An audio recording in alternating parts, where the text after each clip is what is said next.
Kapag gusto ka iangat ni Lord, madalas meron yan 3 hakbang, pero warning lang.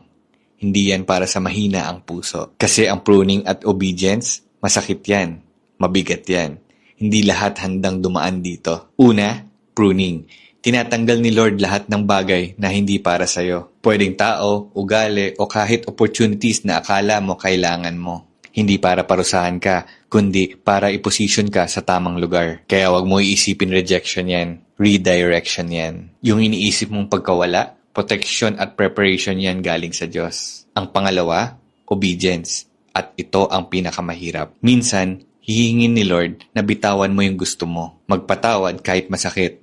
At magtiwala kahit walang kasiguraduhan. Hindi ito laging may kasamang paliwanag. At hindi ito laging logical. Madalas hindi natin ito maintindihan. Madalas hindi natin ito paniniwalaan. Madalas hindi natin ito matatanggap. Pero tandaan mo, obedience is the key that unlocks the next level. Kung hindi ka pa handang sumunod kasi hindi mo gets kung bakit, baka hindi ka pa handa sa elevation na hinihiling mo. Pangatlo, sudden elevation. Pagkatapos ng pruning at obedience, bigla na lang bubukas ang mga pinto. Darating ang promotions, aapaw ang mga blessings. Yan yung madalas natin naririnig sa iba na pag dumating na yung blessings, sinasabi nila sobra-sobra yung binigay ni Lord, hindi nila in-expect. Pero tandaan, hindi yan sudden kay God. Matagal ka na niyang hinahanda. Nakaplano na yan lahat sa Kanya. Hinihintay ka lang niya sumunod at magtiwala para maging ready ka sa ibibigay niya.